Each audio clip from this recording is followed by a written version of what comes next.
Welcome back to episode 232 of the Purple Rain podcast.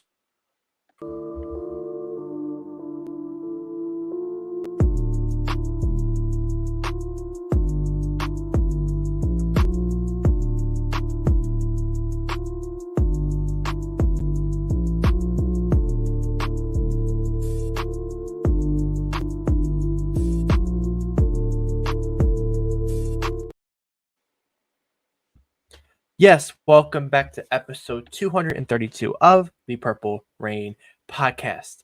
The James Ahedibo, the Musa Smith, Eric Weddle, Marcus Williams, and most recently Pittsburgh Steeler Deshaun Elliott episode of the Purple Rain podcast. We actually have stuff to talk about the Ravens today. I'm looking forward to talking about it. But first and foremost, you can follow us on Instagram at the Purple Rain podcast. You can follow this guy on X, on Instagram at Sutton Def. You can follow me on Instagram at simplyas10.prod and on X at simplyas10. And most importantly, our sponsor, Manscaped. It is the season of changing, I guess. We're about to be in spring, and the warmer temperatures are about to come around the corner, and you don't want that extra itch and anything like that going on. So if you go Manscaped, get you something nice and use code PRP. 20% off your whole order and free international shipping. But happy Friday Eve, since K-Dog is not in the chat, as we can see. Happy Friday Eve to you. Happy Friday Eve to the Rain Gang. And how's the week going so far, most importantly? Yeah, what's up, Alex, and what's up to the Rain Gang? Week's going great. And I want to say this about our sponsor, Manscaped, real quick. Earlier this week, I woke up, getting ready for my day or whatever, and my beard was looking a little scruffy. And I was thinking to myself, like, man, I gotta go get a haircut this weekend so I can get this beard shaved down and all that. And then I remembered, I was like, wait a minute. Manscaped actually sent Alex and I what they call the beard hedger. And I know Alex doesn't typically rock the full beard, but I do. So I had to go ahead and bust that thing out. And you know what? It got me all the way right. Like when I tell you, like my beard went from like zero to hero, and I'm talking like morning beard. For my brothers with beards, obviously you sleep on your beard at night. You wake up, it's kind of a mess.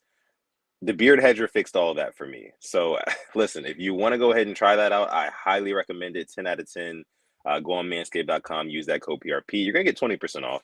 Plus, no matter where you live in this world, on the planet, at least, right? Planet Earth, you will get free international shipping. So make sure you take full advantage of that. Some new stuff coming from Manscaped soon that we will be reviewing. So make sure you stay tuned for that as well. Okay. Let me see who's here in the live chat. Yeah. We got Lisa Ann in the house, says, hey, Alex and Sutton Def, I'm not too crazy about the Derrick Henry signing. I miss Gus the Bus. What a hot take from Lisa. Coming off strong. That is a hot take. I don't think we've seen Lisa in the past couple of episodes, and since Derrick Henry signed. So welcome back, Lisa, first of all, and let us know why you're not crazy about Derrick Henry, because I think that the rest of the Ravens fans are definitely going crazy. And me and Alex included, we had like 3 episodes building up to the signing where we were just talking about how great it would be if we signed the King Derrick Henry. So let us know. Let me see. We got King Trent TV in the building, says, what's up, guys? What's going on, brother? Appreciate you for coming through. We got Don Royal in the house, says EDC is cooking cheap like he always does with offense. Steelers going after Ayuk. It's over if Steelers get him. EDC is failing this team. Ooh, coming out strong. Okay. Yeah. Okay, Don, we'll definitely, you. We'll talk about the enemies for sure. We'll definitely talk about them. Yeah. 410 Byron in the house. What's going on, brother? Appreciate you for pulling up. I see J Prime 235 is in the house as well. We got Terrell Johnson, who was waiting backstage. He was waiting patiently for us to go live, man. Sorry for the delay. We are here, and we're ready to talk some football, ready to talk some Ravens football. King Trent says Patrick Queen is about to get baptized by Derrick Henry. Oh, man, I can't even. Yeah, the fact that he's going to have to see him in a couple gaps twice a year this year, it's going to be, I didn't even think about that. Thanks for bringing that up, King Trent. Because he's going to have his hands full. That's for sure. And, Patrick Queen, he's a friend of the show, but he's going to definitely have his hands full dealing with Derrick Henry shooting through the AB gap and, Patrick Queen trying to plug it. Okay. Let me see. We got Mod Boz in the house. Says Lisa's swinging for the fences early. What's going on, Boz? Appreciate you for coming through. Hope you're enjoying the new additions to your Steelers, as we talked about on Monday. Justin Fields, Russell Wilson. I mean, you guys are looking at Brandon Ayuk. Real quick about It Russell might be a Wilson. good time to be a Steelers fan. Go ahead. That video Russ posted was absolutely hilarious. Him in his backyard, practicing, I guess, by himself. Probably had the camera set up on the tripod. He made the same video when he went to Denver. I'm not moved by Russell Wilson in the slightest. I'm more moved about Justin Fields than Russell Wilson. Honestly, give it to week 8. I got Justin Fields starting. Honestly. Yeah. Okay. Sorry, Boz. Okay. Sorry. So on the over under 8.5 weeks that Russell Wilson is a starter as the Steelers quarterback, you're taking the under at about 8 weeks. Okay. I'm taking the under. I think that's fair. I think that's fair. I mean, like we talked about on last episode, he's going to be on a short leash, right? That's just the nature of having 2 starting caliber quarterbacks on your roster. If one guy starts to mess up, not even too much, but even just in the slightest, you're going to have fans coming for his head, like, get this guy out of here. Let's get the other guy a chance. So it'll be very, very interesting for sure. Lisa, kind of following up her previous statement, says, to me, he is not Gus the Bus, Derrick Henry, that is, and I need convincing on how great he is. Now, Lisa,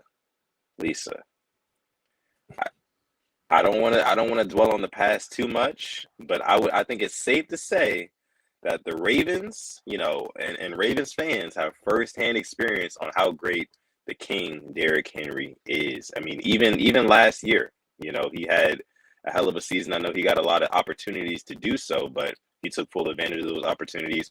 Averaged 4.6 yards a carry, was still breaking off big runs, breaking tackles like it was nothing. I think he still has a lot of good football ahead of him. And also, Lisa, you have to consider the fact, and I'm not trying to necessarily change your mind here, but I want you to understand where we're coming from. You also have to listen to the fact that that Derrick Henry, right? He is. Wait, hold on. Just lost my train of thought for just a hot second.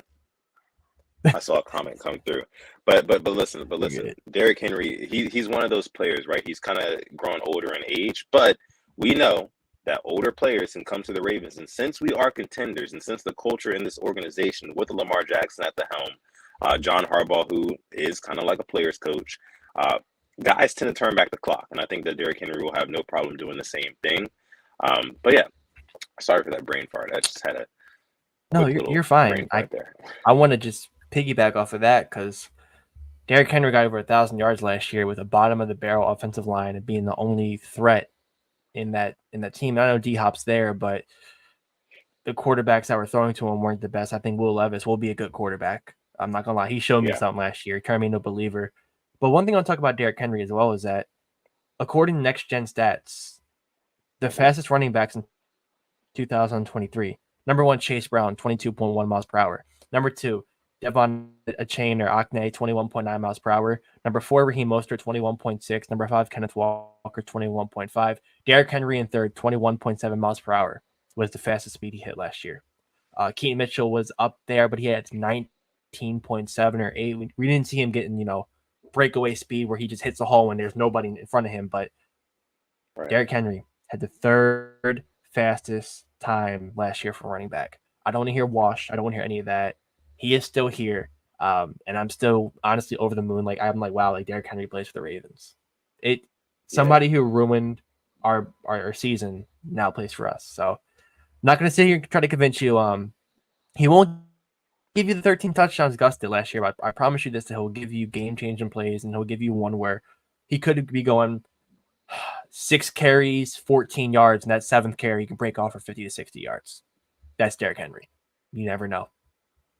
Yeah. Like I said, I definitely agree with you there, and I also think that he's got some more good football ahead of him, man. I mean, that's really all there is to it. Okay. So as you guys know, there's been a couple of recent tidbits of news that have came out about the Ravens since the last time that we did go live. Want to touch on a couple of things first before we get into the title of the video, obviously highlighting the wide receivers that will be visiting Baltimore this week, or have already visited Baltimore this week. Arthur Maulet is back in the fold as a Raven. When I got that news, I'm not going to say I was overjoyed. I'm not going to say I was overcome with excitement or anything like that. Let me tell you where my mind went first, Alex. I was a little bit concerned, actually. A little concerned. Only reason I was concerned was because I felt like a lot of Arthur Maulet's success last season was due to the fact that Mike Macdonald, our former defensive coordinator, was scheming him. He was scheming the hell out of Arthur Maulet, man, using him basically as like a secret weapon in multiple games. And it'll be very, very interesting to see whether or not Zach can kind of cultivate that same sort of success and production out of Arthur Maulet going into his second year as a Raven. But Alex, what were you thinking when you saw that Arthur Maulet is back with the Ravens?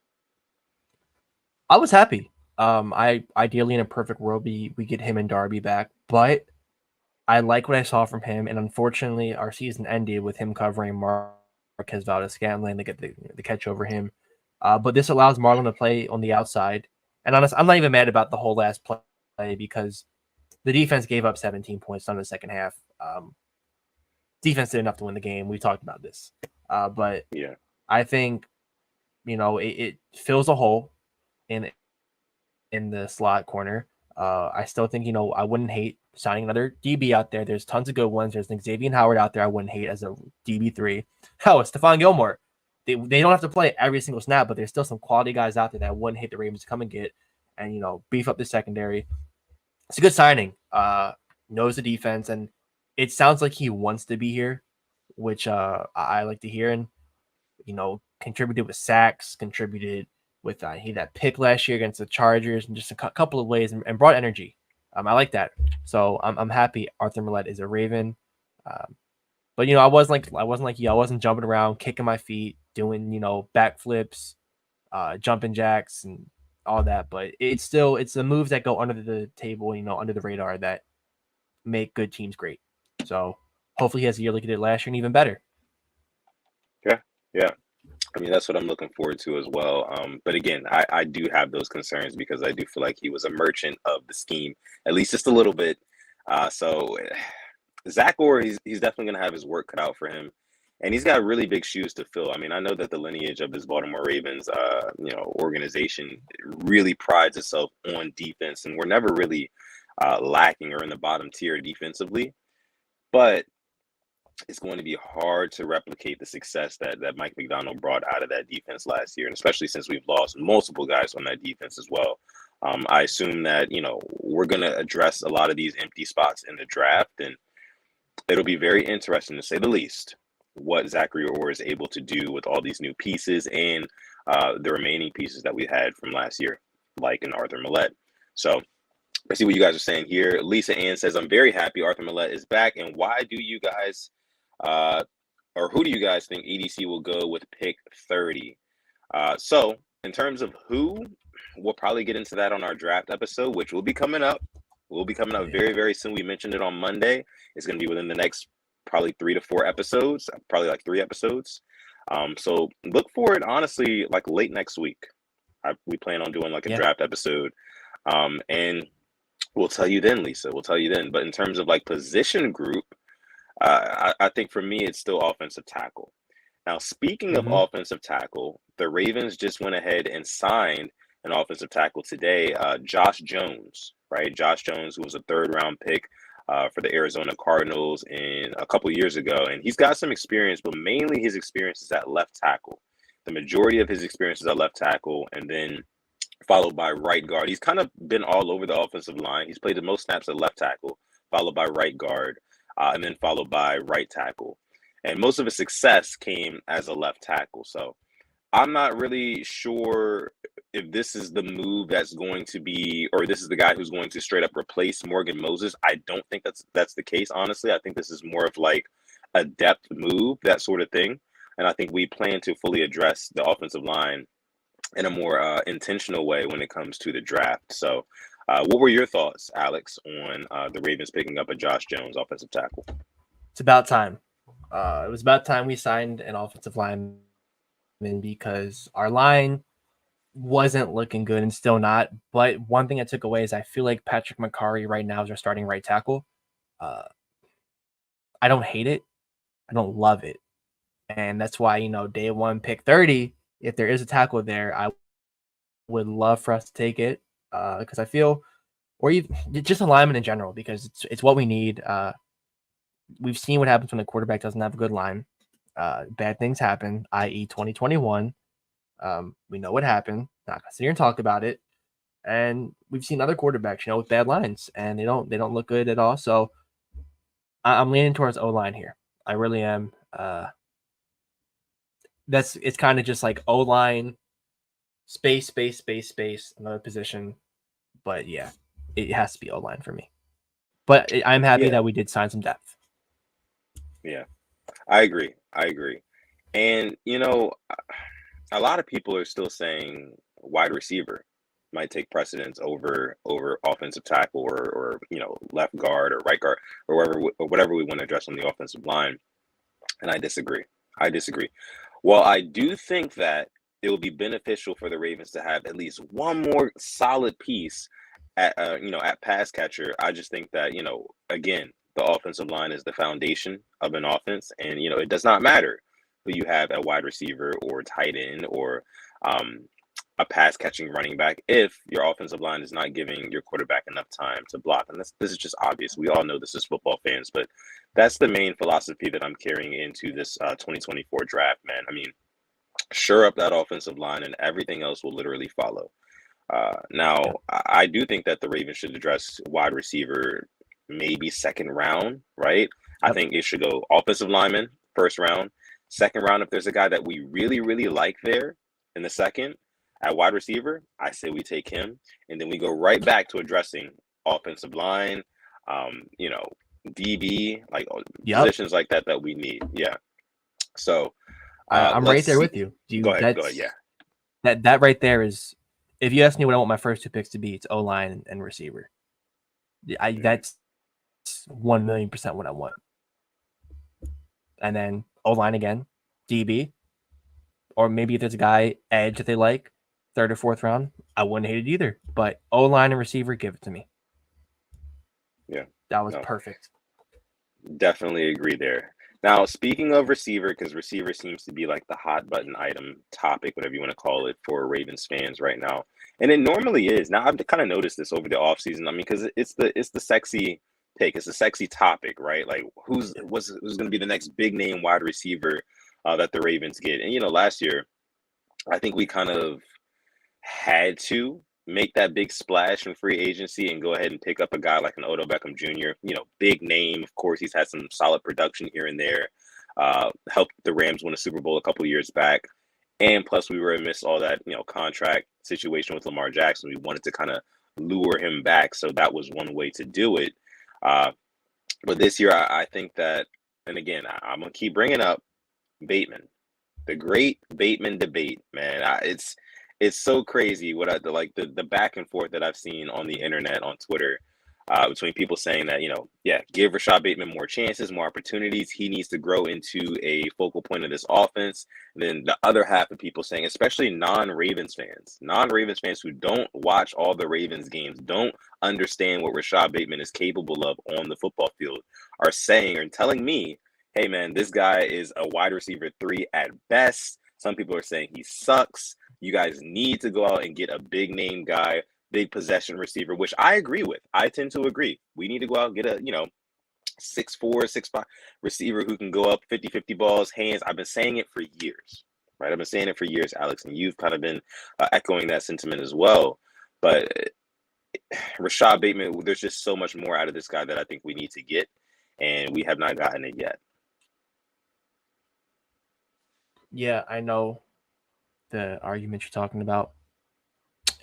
I just wonder, what do you gain out of it? I see it's the same argument every single day, and like nobody's gonna agree at the end of the day. But it feels like Zay and Bateman are the 1 and the 2 next year from what EDC, his Yes. actions I think right now are backing up his words. I don't think Josh Reynolds or Michael Gallup will overtake Bateman at all. They might push him. I don't see it being, his challenger compared to like how Odell was last year. It's just I don't know. I still want us to draft that receiver because we talk about it, paying guys in free agency. Like good receivers don't hit free agency, or elite ones don't. When was the last elite receiver that hit free agency? You can argue Kenny Galladay, but then what happened? Just fell off the face of the earth. He's a free agent right now. He was an elite wide receiver at that time. Yeah. Going into free agency, 4 years, 72 mil with the Giants. Awful. And I look and see what guys like Jerry Jeudy have got contract wise, and it's like, well, if Bateman puts up a good year, that 14 mil fifth year option is going to look pretty good for what he gets, but you're playing off hypotheticals right there. And I'm backing with what you've said a lot of the time is his game doesn't fit Lamar.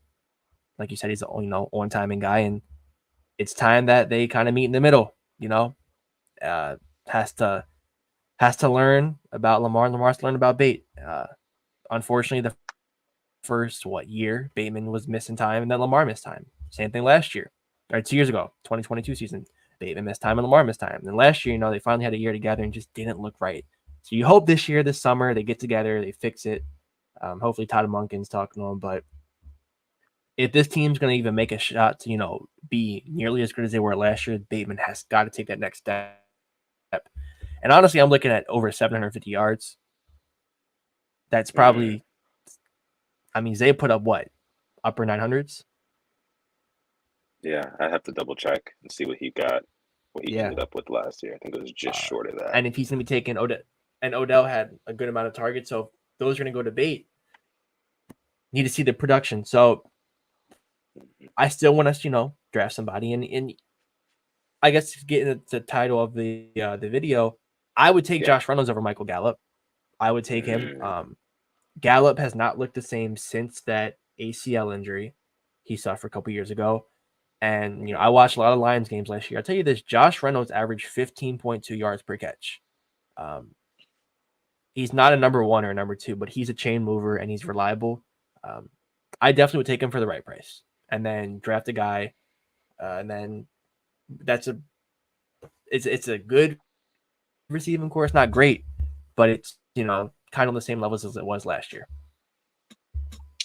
No, I can get behind that. By the way, Zay Flowers finished the season with 858 yards. So yeah, around what you're saying, just underneath 900. So, and getting last game.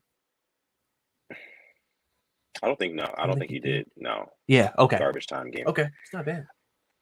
So, getting into the title of the video, Josh Reynolds and Michael Gallup visiting the Ravens. You just touched on it. Josh Reynolds averaging 15.2 yards per catch. He had 5 touchdowns last year, 608 yards and 40 catches. Those are Josh Reynolds' 2023 season stats.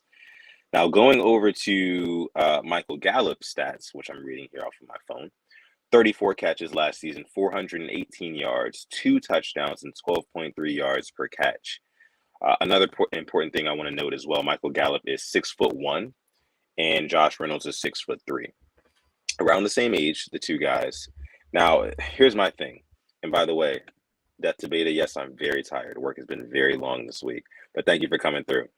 Now, listen, Michael Gallup, I'm not there for that. I heard that he was visiting the Ravens.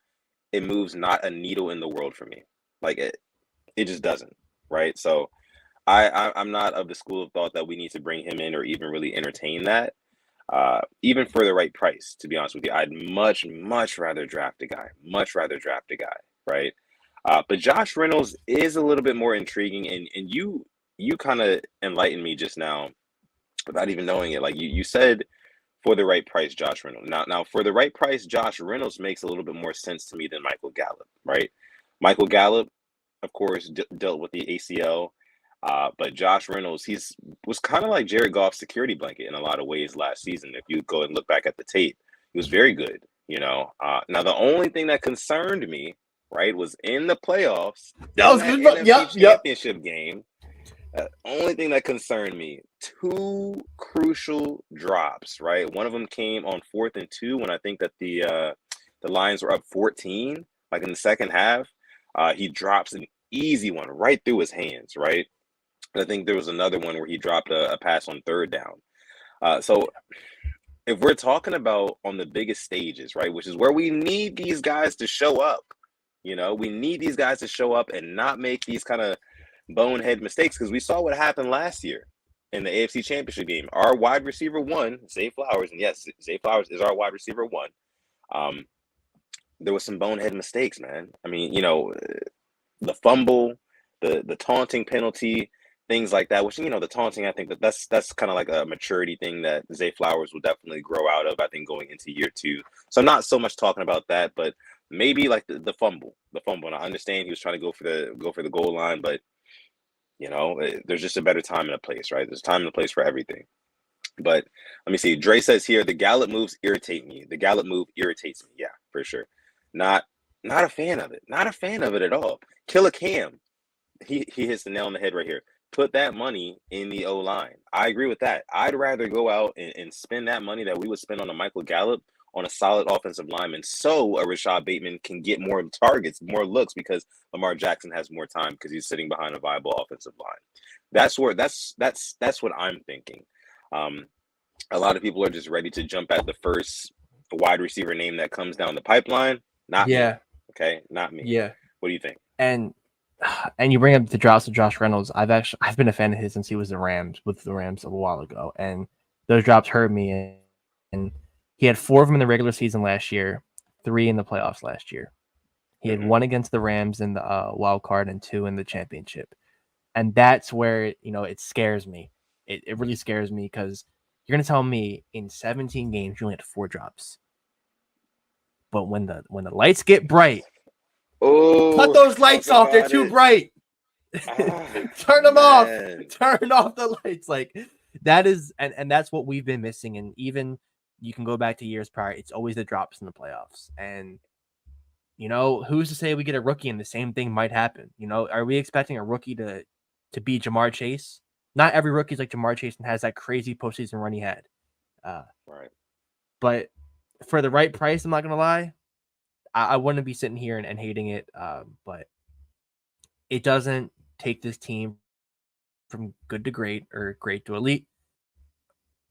That's really all I have to say about that, because right now I think we've had, considering, not a bad offseason. This is exactly what I expected. We made one really good signing, got a couple of guys back, lost guys, unfortunately.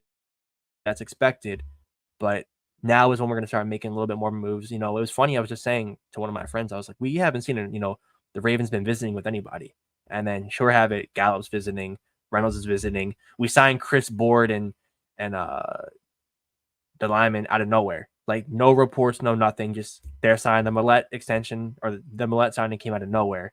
So maybe we're doing a lot of this the work in silence. But I want to see more. But if I had to pick, I'm picking Reynolds. But if I really had to pick, I'm picking day 1 or day 2 receiver.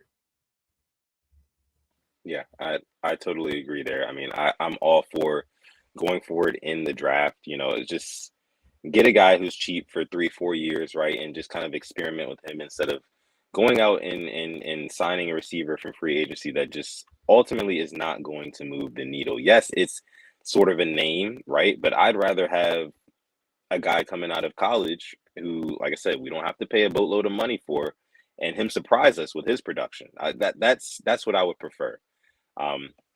Dre kind of hinting here to one name, Keon Coleman. I've heard that name floating around a lot. Xavier Leggett, I've heard floating around a whole lot. There's a couple of guys who, again, we will be covering on our draft episode next week. So make sure you stay locked into the channel. Make sure you like this video, subscribe to the channel as well, because there's a lot more good Ravens content coming your way, especially with the draft right around the corner, guys. I mean, you guys know the NFL literally never sleeps. It never sleeps. If the NFL ain't sleeping, neither are we, even if I do look tired. Okay. Let me see. Jeremiah says they are still going to get linemen and draft pick wide receivers. Yeah, I mean, I think it has to be O-line and receiver heavy in the draft. That's what it's going to be. In the first 3 rounds, it's got to be at least one lineman and one receiver. Period. If it's not, I think Yeah. it's less than a favorable draft to me. And I'm still looking at their edge rushers too, because unfortunately, we're gonna go in here again and we're gonna say the two guys whose last name starts with O, and we're putting our whole pass rush into them again. And Owe Najabo. It's we talked about it last year and the year before. Like, we need to see something from Owe. I thought he showed a little bit, a little bit something last year, but Yeah. you have Clowney and Van Noy, and like they're gone now. I mean, they're still free agents. So I think we'll get one of them back. I know Clowney visited with the Jets. Surprised he didn't sign with them because they've been throwing out money like it's nothing. But I'm still waiting to see what happens. I think we have to bring one of those guys back because I personally am not comfortable with those two guys yet, especially Ojabo. The talent's there, but there's been a lot of guys who are talented and they just cannot stay healthy, and that's what it's been. Right. Yeah. And interesting you bring up those two names. I wasn't even thinking about them. But yeah, I mean, you're right. In Owe, he did show some promise last season, but the problem is just he gets a lot of pressures, right? He gets around his guy a lot, but he doesn't get to the quarterback. And it was the same kind of criticism that he had coming out of Penn State. I mean, he was getting all these pressures, but no sacks. And ultimately, the sacks is what, makes the difference from you being uh, an Odafe Owe and a TJ Watt. TJ Watt makes the play. Yeah. He gets the guy on the ground and, he ends the play, that like he ends the down. That's what's most important. You know what I mean? So it's just, I do agree with you there. I think we're gonna have to bring in another edge rusher, but hopefully, right, this is the year that one of those guys can pop off and do something, right? But that's another thing we'll have to see. This draft is going to be very, very interesting. And EDC, you guys see the title, is EDC cooking? Love the Derrick Henry move. Mm-hmm. Love it to death, right? I think that's our kind of marquee big move of the offseason, besides what we do in the draft, what's coming up there. But there's still a lot of holes on this team that need to be filled, right? And I can't necessarily say that the draft is going to be the end all be all for that. All we can really do is hope. But right, man, it's going to be an interesting offseason. The remainder of it. Black Daniels in the house. What's going on, Black Daniels? It's the Gang of Rain. Hold on, Black Daniels. Yes, sir. Glad Appreciate to see you for coming here. through. Yeah. So we were talking about the draft. So I just pulled up our 2024 draft picks. So we have 30 overall, round 1, round 2, number 62, and round 3, number 93. Obviously, because we finished, runners up in the AFC. We've talked about O-line, receiver, and then number 93. I wouldn't hate another lineman. I wouldn't hate edge, and I wouldn't hate DB.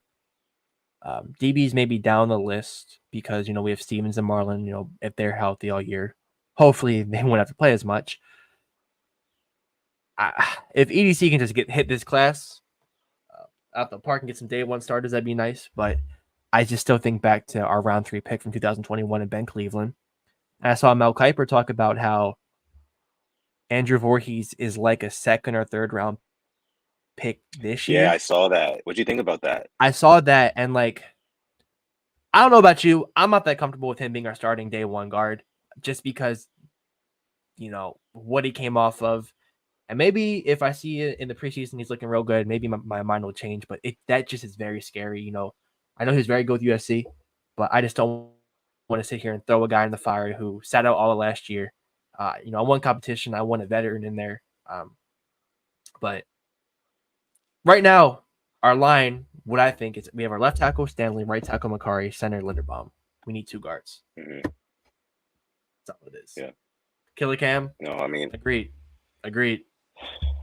I honestly, I've got some faith in Andrew Voorhees, man. I like we've seen linemen come off of I words and be okay. Uh, and I think that a guy as young as Voorhees, he had a lot of experience in college. That's the thing that really gives me um, Yeah. kind of peace with him. He's got a lot of experience. He's not super green, you know what I mean? And I know he's been working his ass off. He's actually said it, he's been counting down the days to OTAs to get back out there. And I think that if he shows up well, because he's gonna play in preseason, right? Hmm. He's gonna be there in preseason. They're gonna plug him there, see how he fares, and of course in the joint practices, all those sort of things. I think that he can be a viable option at guard. I really, really do. Obviously, I can't say for sure because I haven't seen him in Yeah. NFL uniform up against NFL level talent yet. But I agree with Kuiper here. I mean, it feels like we do have an extra second or third round pick like in our back pocket because we had that guy kind of stashed Yeah. away for a whole season, and we drafted him for a reason. We drafted him for a reason, and I'm thinking, maybe it's kind of like a last name thing for me, Voorhees. I'm thinking of Jason Voorhees. He's going to be mauling dudes. Yeah. Hopefully, that's the hope, right? Lining up next to Tyler Linderbaum next season. That's the hope. But of course, no, I do see what you're saying and what the chat is Yeah. saying as well. I mean, you just can't really guarantee anything like that, especially on the Yeah. offensive line. So, yeah, we're going to have to address O line heavily. And I like what you said as well about DB. DB is going to be another focus point, I think, kind of later in the draft because Stevens and Marlin are still there. Of course, we got Kyle Hamilton on the back end, that sort of thing. I think will be good. Uh, but edge rusher, man, edge rusher, I think Hmm. is kind of if we're talking about top three priorities, I think we're looking at O line, wide receiver, edge rusher, right? It's in that order. It's got to be in that order. No, I just pulled up our depth chart for 2024. okay, And it's only March. It's March 21st. I'm just looking at it's very it's bare right now. You know how when you after Christmas and you have a live Christmas tree and we're trying to keep it up until New Year's and maybe we give it a week into the new year and just falling apart. That's how the Ravens roster. And I'm not gonna go crazy, but I'm just gonna read you our edge rushers right now. Uh, got it. Owen Ojabo starters, and then Tavius Robinson. Okay, they have Malik Cam and Malik Harrison as the backups. Um, Malik Harrison not even an edge rusher. They play him out there. I think he's giving us some good play out there, but I believe we have three really true edge rushers on the team right now. Ham was promising. Look, I think so. Maybe four. We have four true ones. He was promising, but I still want Clowner Van Noy back, and I would like for us to draft one.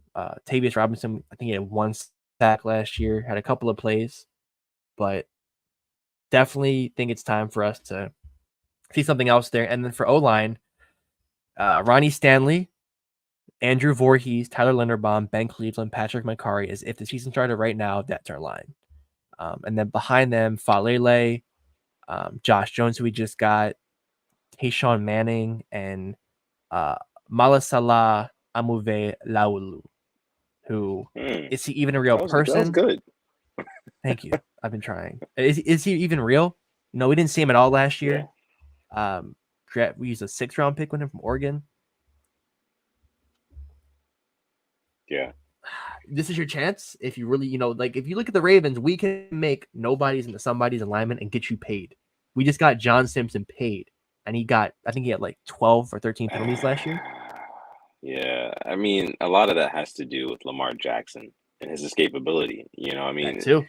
That too. he can make a O line look really, really good with the way he dances around, ducks under a guy and turns what would have been a bad sack and, at the fault of the left guard or the right tackle, and he can turn it into a touchdown. We saw it multiple times last season, the Jaguars game, hell, the AFC Championship game against the Chiefs. I mean, kind of spinning out of sacks and just making shit happen. That's what Lamar Jackson does, and it kind of takes the onus of, um, you know, the downfalls of the offensive line off of the offensive line. I mean, it's just like he makes up for their mistakes. That's what he does. That's what mobile quarterbacks are able to do. He has the best escapability in the league, in Lamar Jackson, that is. Okay, now, yeah, Black Daniel says it here, the LJ effect. That's what it is. Simpson wasn't even good in my opinion, says Jeremiah W. He had his moments. He had his moments for sure. I think when he was In able to what? preseason, are we talking about preseason? I hope. For John Simpson? I think they're talking preseason. I think they're talking about him in preseason. Yeah. Simpson didn't look good in preseason. Or we're talking John Simpson. John Simpson. Yeah. Yeah. John Simpson. Yeah. Yeah. He had his moments, especially I think in run blocking when he was able to go get guys, put his hands on guys, and be first. I think that's what he really excels in. Pass blocking, he kind of struggled a little bit. I think Tyler Linderbaum gave him some good help, kind of being able to get to the second level, kind of being able to double guys, that sort of thing. But best of luck to John Simpson. I think he was pretty decent for us. And I saw let me see. I saw Black Daniels mention earlier. Let me see. Black Daniels mentioned earlier. He said we got to get off this hoping for projects to step up vibe. You know what, Black Daniels? I agree with you. I agree with you there. But man, when you only have $13 million in cap space, right, and you still have the draft, and you still have maybe one more signing or two more signings that you can make, you kind of have to hope. I mean, that's kind of the name of the game. Like, we drafted these guys for a reason, and we got to hope that we get some sort of return on investment on these guys, man. And I think that Andrew Voorhees is one of those guys who he was like, what, a first or second round talent, right? And he ended up falling, of course, because of the I word. And here he is as a Raven. We have to see what he's able to do. Welcome to the Ravens, baby. That's what it is. That's what it is, man. You kind of got to hope and rely on these guys to step up, especially the young guys, man. They're not here for no reason. Okay. All right. Listen, guys, go ahead and Alex, I'm going to let you go in just a second. Listen, guys, go ahead and drop your questions down below in the live chat section. If you're not watching this episode of the Purple Rain Podcast live, first of all, hello. Thank you for joining. Make sure you drop your comments, questions, concerns, whatever you may have for us down below in the comment section. We greatly appreciate that as well. So yeah, what did you have for us, Alex? I'm just still looking at this depth chart right now, and I'm looking at our safeties. It's just Kyle Hamilton and Marcus Williams. Our cornerbacks, Marlon Humphrey, Jalen Armour Davis, Brandon Stevens, Demarion Williams, Ardarius Washington, and Arthur Maulet. And then the only position that I like right now that is completely, set is tight end. And not even our quarterback is set, because I honestly wouldn't hate if we got a guy like late day 3 to bring in some competition from Malik Cunningham as well. I thought you just said quarterback, some competition at quarterback. I was about to say, wait, what? No, I did say I said quarterback. Oh, yeah, some competition for Malik Cunningham. Yeah, for our backup. Okay. Yeah. I'm being dead ass. Yeah, for our backup, because I know we have Josh Johnson and then we have Malik Cunningham, but wouldn't hurt to bring in somebody else and just let them, fight for it. Like, who's the best of the backup? Yeah, no. Yeah, I'm bringing in some competition for Lamar. Yeah, I'm one of those fans, He's not good. That's funny. Like, what does he ever want? Like, I'm not, no. But, yeah. Like, when we got drafted Trace McSorley in, 2019, just to bring in some competition, I think, for, RG3 or something. Like, it wouldn't surprise me if EDC does that. We draft somebody for, But outside of that, I mean, there is some, some other places we can definitely shore up. But it's only March, so we should have some fun and enjoy this. Because this time last year, Lamar didn't even have a contract. He requested a trade out of Baltimore at this time last year. I'm enjoying the offseason as much as I can. Yeah. Now that you bring it up, I mean, 365 days ago today, me and you, I think we were on this podcast saying how we kind of felt dejected. I mean, minus losing in the playoffs, right? And it was to the Bengals last season, or I guess the season before last now. But we also just had that cloud of just Lamar Jackson might leave hanging over our heads. And we have that, no more. It's just not even in our minds. So, I think there's a much more positive outlook on this offseason. Of course, our season ended in, I think, a much bigger heartbreak than it did against the Bengals a couple years back, because, we were full strength. We were minutes, 8 points away from being in the Super Bowl, so it really did hurt. But let's go ahead and get into some questions here. Remember, you can drop questions about absolutely anything. It doesn't even have to be about the Ravens. Doesn't even have to be about football. It doesn't even have to be about sports. You can ask us literally anything on the question segment here. Yeah, so queue up your questions, think of something, drop them down below. And again, if you're a part of the hashtag replay gang, thank you so much for joining this episode. Make sure you drop your questions down below in the comments section. And hello to all 85 people watching live right now. Thank you guys so much. We love you guys for joining the show. Okay, let's see. I saw a question up here from J1213. What's going on, brother? Says, do y'all think we will get another O lineman in free agency? My answer is no. I don't think so. I think that we go for O lineman in the draft, and with Michael Gallup and Josh Reynolds and whoever else that the Ravens have, been interested in, I think that they're probably going to go ahead and sign a receiver in this free agency period. But what do you think, Alex? I think we do. If we don't, I'd be a little bit worried. But it could be a guy like one of John Simpson level that, maybe didn't work out with other teams and we give him a shot here and maybe he plays to average standards. But I would hope that we do, and I think that we do. Nothing crazy, but that's just me. And then obviously, drafts. I want 2 guys in the draft, and then hopefully one of our guys steps up, whether it be Cleveland or Voorhees. But it's one of their time. And hopefully Cleveland, he can have a big performance on a contract year and then get paid and we get another comp pick somewhere. Yeah, the Raven way. Let's see here. We got another question from Kehan Yasharahala, I guess. Welcome to the show. Yeah. Thank you for joining the show. Welcome. Hopefully I didn't butcher the name too bad. Says J.K. Dobbins on a vet minimum? Yes or no? This is an interesting question. Not a whole lot of Ravens fans are talking about J.K. Dobbins, right? It's been all about Derrick Henry and, when is Keaton Mitchell going to be back because he popped off last season. But nobody's really talking about the J.K. Dobbins who got hurt, of course, in the first week of the season, had a touchdown in that first game, and was kind of heating up a little bit. He was doing the eating thing. Like it looked like he was trying to have himself a good season, even though we only saw him for 1 week. So, Alex, I'll go to you first on this one. Do you think that we offer J.K. the vet minimum to come back and play for the Ravens? I think it'd be a little bit more. I would definitely take him back. I'm on record saying I wouldn't mind if we got Dalvin Cook back because we don't have Keaton Mitchell for a long period of time. And I'll be on record saying I wouldn't hate J.K. back. I wouldn't. I think he'd be good behind Derrick Henry.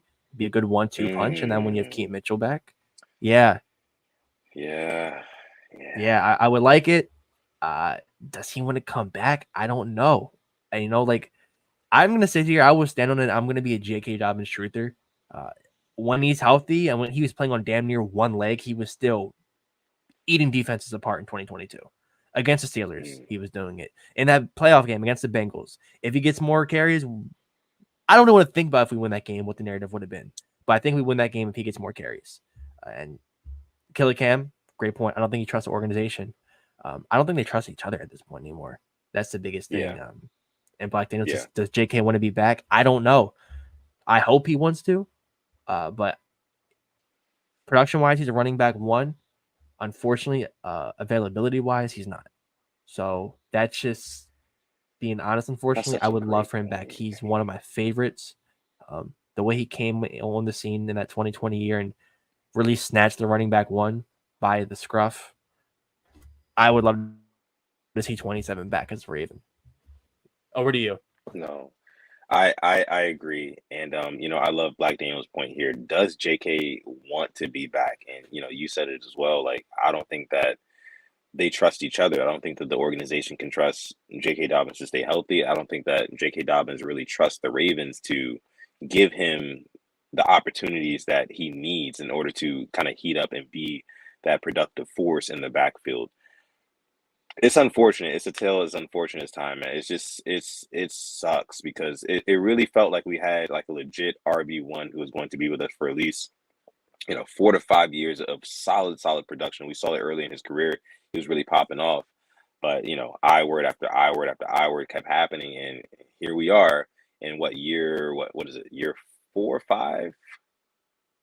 5. Year 5. His Year 2020 5. draft. Yep.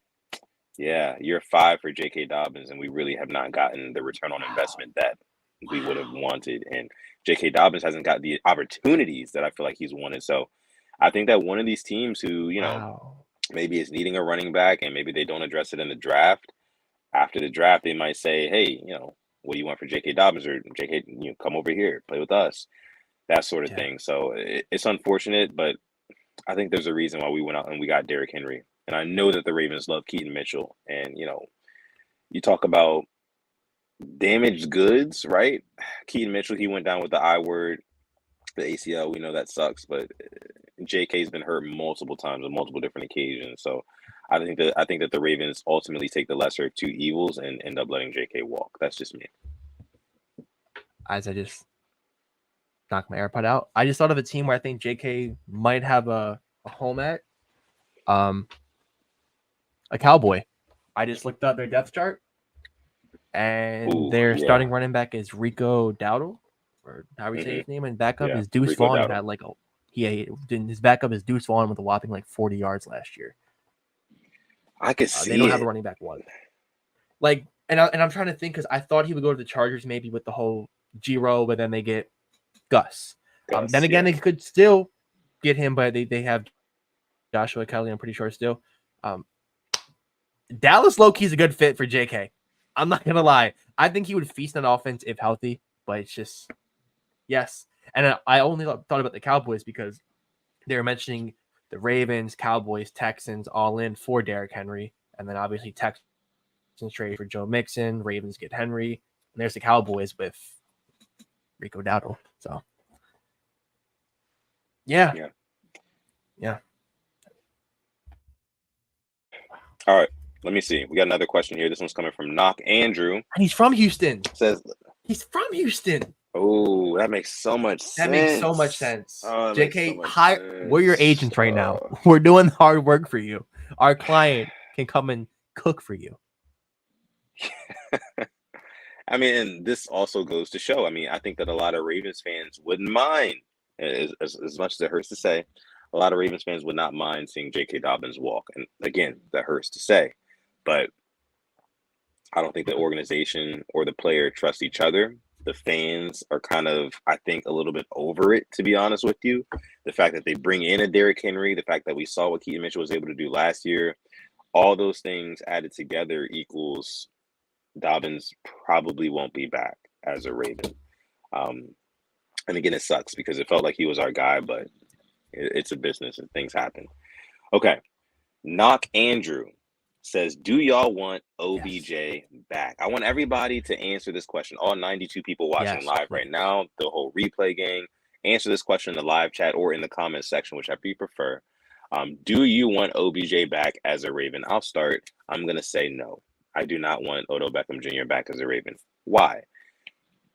Reason being is because, again, if OBJ, especially at this stage in his career, if he's not the type of receiver who we are going to sign, he's going to come in and be able to kind of take over games, right?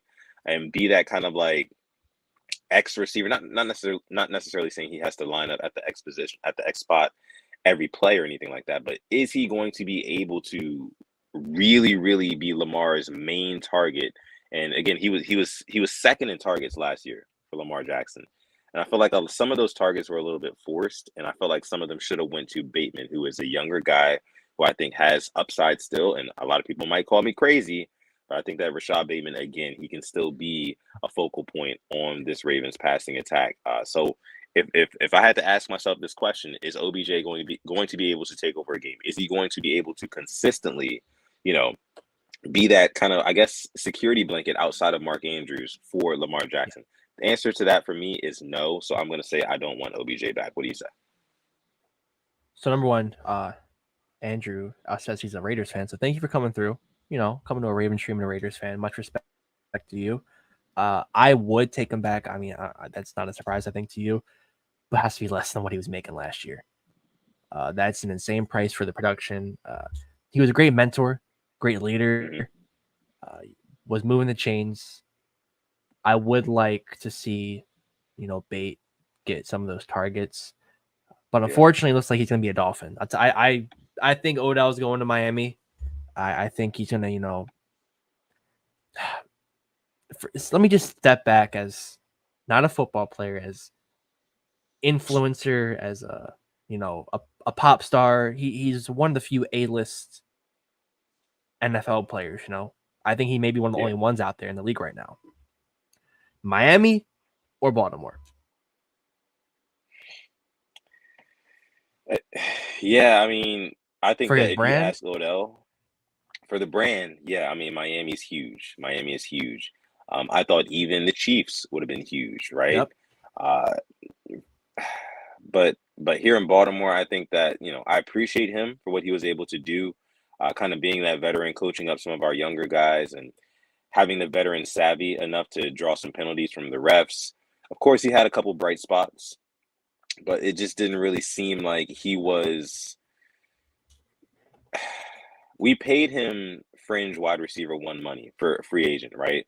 And it's just like I don't really agree with bringing him back for a price point anywhere close to that, because I think we massively overpaid for him, and I think we kind of had to, because again, luring Lamar Jackson back in, uh, Odell definitely helped with that because I think what, like 2 weeks later we signed Lamar, something like that. But Mr. yeah, Sutton, it's still a hard no for me. Sure. we're talking about. So last year they had him at 1 year, 15 mil. I think it was more than that. So let's just say it was 15. Here are Thank some of you, the Andrew. receivers that made equal or more money than him, and we can discuss. Okay. Cortland Sutton, Hunter Renfrow, Mike Evans, Lockett, Christian Kirk, Deontay Johnson, Chris Godwin, Amari Cooper, Mike Williams, Keenan Allen, DJ Moore, Terry McLaurin, Debo Samuel, DeKalen Zacharias Metcalf, Stephon Diggs, AJ Brown, Cooper Cup, Devontae Adams, and Tyreek Hill. How many of those guys on that list did Odo have a better season than? A couple, but only on your hand, Yeah, and because they couple, were out for right. the year. Yeah, I mean, when you put it like that, again, a massive overpayment for Odell Beckham Jr., and that's the main reason why me personally, I don't want him back. I feel like he's one of the guys. I'm not going to sit here and say he's washed, but I do think that his best football is behind him. I do. And there's nothing wrong with saying that. There's nothing wrong with admitting that and being truthful about that. But it's just, no, it doesn't. Man, you really messed my head up with that one, man, because I didn't even realize that I mean, he was getting the paid that the much Hunter compared to Renfro other one looks guys. bad. Renfro was making 15.85 million last year. I'm sorry, Knock. I know he's a Raiders fan we have in the chat. I'm sorry. That just looks bad. He's now a free Yeah, agent. Renfro is. Um, right. but I think Odell's going to go to Miami. Him and Kim Kardashian can live it up there. Be the next big power couple. You know, get past from Tua, turn the ball over, and not win a playoff game. That simple. Sorry, Odell Beckham Jr. lined up opposite of Tyreek Hill would be. I, I Jalen would tune Waddle, in. Jalen Waddle. Raheem Mostert, Yeah, I mean, the it young would the be young a. It would Hakeem. be. Yeah, Devon A. Chain is good too. I think it'll be an interesting watch, but I think that Odell is more of like a gimmick anywhere that he does go. And not to say that the dude is bad, not to say that he's washed up or anything like that. But I just think that one, yeah, Killer Cam says it here. He is too I word prone now. Now he did stay relatively healthy with the Ravens. I will say that. But I mean the combination of age, I word history. And by the way, for those guys who are watching and are confused when we say I word, it means INJURY. That's what we say. We don't like to a Yeah. little bit superstitious about that, right? So When you have but 20 guys on the IR 1 year, it's not fun. It's not fun. yeah, it's not. We've kind of been scarred by that. So all right. Yeah, wow, man, you really messed me up with that list. Listen, I'm gonna have to go back and watch this episode and rewind and listen to that list again because a lot of names on that list were just like really like DJ Moore, Keenan Allen. You said Mike Evans. Like, there's a lot of guys So those there. guys made more. The guys who I said made more than him. Some guys that made less than him. D Oh, Hop. okay, Yeah, those guys that they made more than him, but everybody below that I okay, didn't yeah, yeah, name, you can think about that. Obviously, unfortunately, like guys from rookie contracts like Jefferson and Chase, that makes sense. hmm But I mean, yeah, yeah. Black Daniel says, how how much much does is OBJ contribute in Miami? The optics are cute. Again, kind of like a gimmick, but yeah, I mean, you're right. You're right. I think Mike McDaniel can make something work in that offense. I do, yeah? but man, it's I don't know because you still have to feed Tyreek. You still have to get him his targets. Oh my And God, yeah. I think that they would become a little bit one-dimensional with all those weapons, knowing you have to feed an Odell Beckham Jr. because you still got to pay him, right? You still got to pay Odell Yeah. not big money, but you have to pay him enough money to warrant him getting, a good amount of targets, right? And you pair that with Tyreek Hill and Jalen Waddle, they might become a little bit one-dimensional, kind of like the Bills, to be honest with you. But that's another story for another day. But And yeah, they're looking a yeah, little weak on defensive front. They lost Christian Wilkins to the Raiders, who that's a huge loss for yes, them. And Jalen Phillips went down last year, late in the year against the Jets, and I don't know if he'll be ready for the opening week. So is really them getting Odell a need or a want? Because I know if we right now, if we had Tyreek Hill and Jalen Waddle, that is something we have never experienced before. And to bring in a right, guy who just made 16 mil as a wide receiver 3, probably is going to want around 7 to 10 mil. I think I'd rather put that money elsewhere if you have yeah, Waddle and Hill. That's just me. agreed. Yeah. So okay. So we're going to leave it there for the question segment and subsequently this episode of the Purple Rain podcast. Again, thank all of you lovely people for coming through to this episode. Listen, the off season, we know there's not as much interesting stuff to talk about like when it's in season. We got the games to cover, review, preview, all that. But you guys still rock out with us because what? The NFL never sleeps.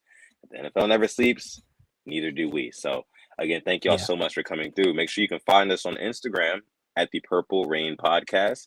You can find all updates about us and the Ravens. There will be more coming out on that soon. Make sure you follow this guy over here on Twitter at SimplyAS10, on Instagram at SimplyAS10.prod.